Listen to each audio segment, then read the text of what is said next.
In Ethiopia, there's a specific church in Ethiopia that has always been rumored to be the place where the Ark of the Covenant is stored. Might this incredible artifact have been taken from the Holy Land to Ethiopia? Hint that the Ark resides in a monastery in Ethiopia. የቃል ኪዳኑ ታቦት በኢትዮጵያ የቃል ኪዳኑ ታቦት በዓለማችን ላይ ካሉ እጅግ ምስጢራዊና ቅዱስ ከሆኑ ንዋያተ ቅድሳት መካከል ቀዳማዊን ስፍራ ይይዛል። በብሉይ ኪዳን ታሪክ እግዚአብሔር ለሙሴ በሲና ተራራ የሰጠው የአስርቱ ትእዛዛት ጽላት የተቀመጡበት የታቦት በአሁኑ ሰዓት የት ይገኛል ለሚለው ጥያቄ በዓለም ዙሪያ ብዙ ግምቶች አሉ። ነገር ግን ከ3000 ዓመታት በላይ ረጅም ታሪክ ያላት የኢትዮጵያ ኦርቶዶክስ ተዋሕዶ ቤተክርስቲያንና መላው የኢትዮጵያ ሕዝብ ለአንድ ጥያቄ የማይናወጥ ምላሽ አላቸው። የቃል ኪዳኑ ታቦት ያለው እዚሁ ኢትዮጵያ ውስጥ ነው። ታሪኩ የሚጀምረው በሺዎች ከሚቆጠሩ ዓመታት በፊት የነበረው የንግሥት ሳባ ወይም ንግሥት ማክዳ እየተባለች የምትጠራው ዘመን ነው።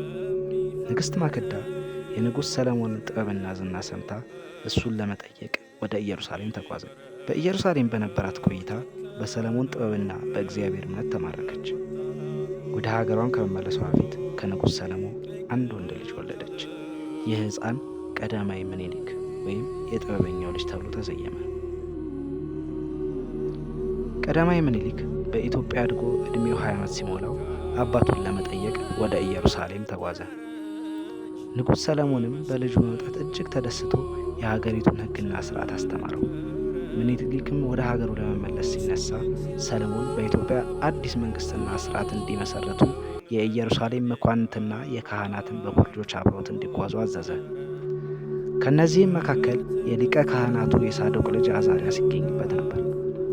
አዛሪያስ ከቅድስት ሀገሩ መለየት ስላሳዘነው የቃል ኪዳን ታቦቱን በምስጢር ይዞ ለመውጣት አቀደ። በቤተ መቅደሱ ውስጥ የነበረውን እውነተኛውን ታቦት በሌላ የእንጨት ምትክ በመቀየር በምስጢር ይዘው ተሰደዱ። ቀዳማዊ ምኒልክ ታቦቱ አብሯቸው መምጣቱን ያወቀው ከመንገድ ከራቁ በኋላ ነበር። ይህንንም የእግዚአብሔር ፍቃድ ነው ብሎ በመቀበል ታቦቱን በታላቅ ክብርና ደስታ ወደ ኢትዮጵያ መጣው። ታቦቱ ኢትዮጵያ ከገባ በኋላ መጀመሪያ በጣናና ቂርቆስ ደሴት ረጅም ዘመናት እንደቆየ በኋላም ወደ ጥንታዊቷ የአክሱም ከተማ እንደመጣ ይነገራል። ዛሬም ድረስ ታቦቱ በአክሱም ጽዮን ማርያም ቤተክርስቲያን አጠገብ በሚገኝ በእልፍኝ ማህደር ውስጥ በከፍተኛ ጥበቃ ውስጥ ይገኛል።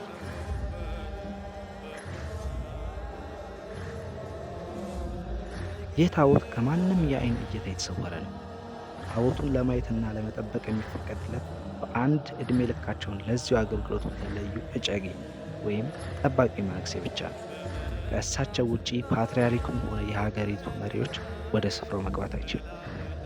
ታቦቱ በሚገኝበት በእልፍኝ ማህደር ውስጥ ገብቶ ታቦቱን የመንካት የማየትና የመጠበቅ መብት ያለው ለአንድ ብቸኛ መነኩሴ ብቻ ነው። ይህ ጠባቂ የሚመረጠው በቀደመው ጠባቂ ሕይወት ማለፍ ዋዜማ ወይም በቤተ ክርስቲያኑ ከፍተኛ ሊቃውንት በጥብቅ መስፈርት ነው። ጠባቂው አንዴ ከተመረጠ በኋላ ከቅጥሩ ቅድስት ስፍራ ፈቀቅ አይልም። ሕይወቱ እስኪያልፍ ድረስ በዚያው ቅጥር ግቢ ውስጥ ይኖራል፣ ይጸልያል።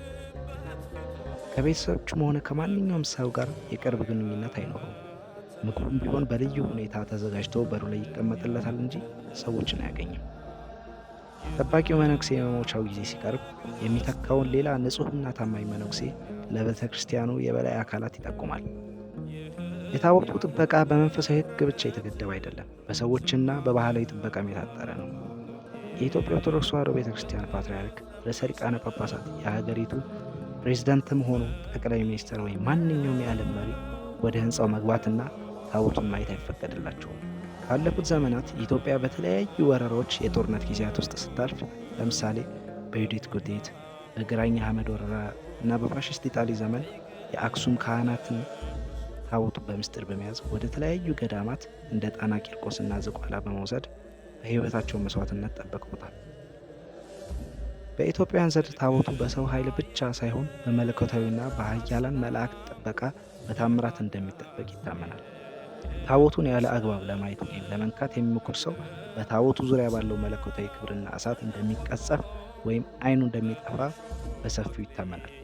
የቀድሞ ጠባቂዎች ታቦቱ ሲጠብቁ ዓይናቸው በብርሃኑ ብዛት እንደሚጋረድና አካላዊ ለውጥ እንደሚያመጡ ይናገራል።